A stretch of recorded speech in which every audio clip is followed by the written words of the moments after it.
Film ఇండస్ట్రీలో ఇప్పటి వరకు పోటీ ఏంటంటే అయితే మనకు తెలిసిన జనరేషన్లోనే చిరంజీవి గారు, తర్వాత బాలకృష్ణ గారు, తర్వాత అతి భయంకరంగా జరిగింది అంటే మహేష్ బాబు గారు, పవన్ కళ్యాణ్ గారు.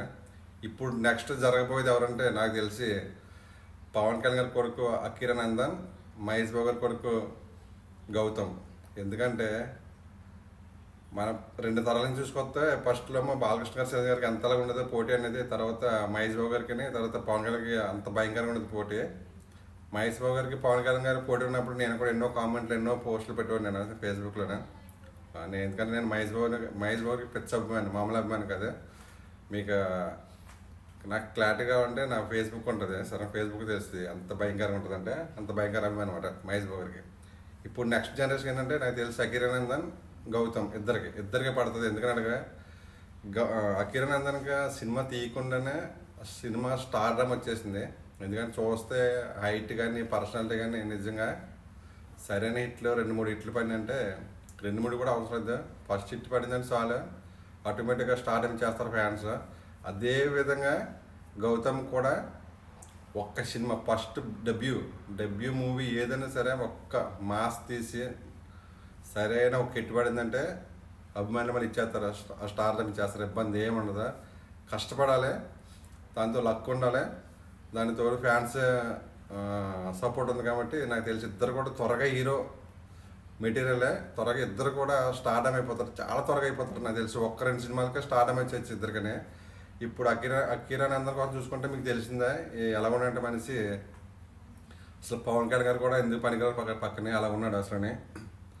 పవన్ కళ్యాణ్ గారు మన హైట్ సరేనా, మనిషి కూడా చాలా మంది అయితే అందులోకి గడ్డంతో పెంచి తిరుగుతున్నాడేమో, ఇంకా లుక్ ఆటోమేటిక్గా మంచి మాస్లకు వచ్చేసింది, మంచి మాస్లకు వచ్చింది.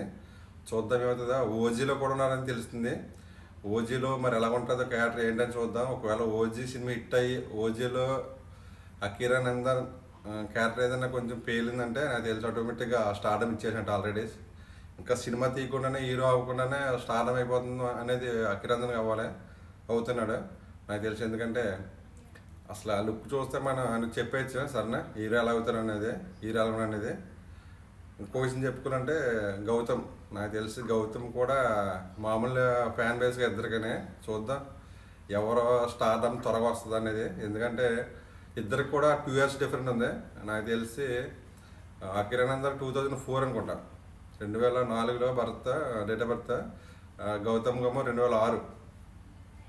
ఇద్దరికి 2 years డిఫరెంట్ ఉంది. 2 years అకిరానందన్ పెద్దోడు అనమాట గౌతమ్ కంటే. చూద్దాం ఏమవుతుంది అనేది. ఇద్దరిలో ఫస్ట్ డెబ్యూ ఇచ్చింది నాకు తెలిసి అకిరానందన్ ఇస్తారు డెబ్యూ త్వరగానే. గౌతమ్ అయితే ఇంకా వెయిట్ చేయదు, ఎందుకంటే గౌతమ్ ఇప్పుడు తీయడం నాకు తెలిసి. ఎందుకంటే నాకు తెలిసి మహేష్ బాబు గౌతమ్తో సినిమా తీయాలంటే రాజమౌళితో సినిమా ఉంది కదా, ఇది అయిపోవాలి.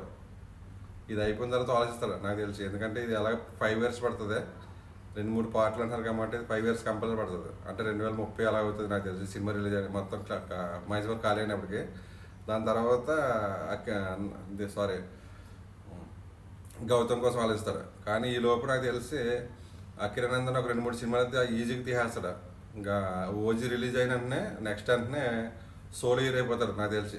Solo hero next cinema OG తర్వాత సోలో హీరో అయిపోతాడు. ఇంకా ఆల్రెడీ హీరోలాగా మన రెడీ అయిపోయాడు. కాబట్టి నిన్న మనం చూస్తే గడ్డంతో సరైన గుడిలో పూజలు గట్రా చేస్తున్నాం కాబట్టి ఇంకా మాస్లు ఆటోమేటిక్గా వచ్చేసింది.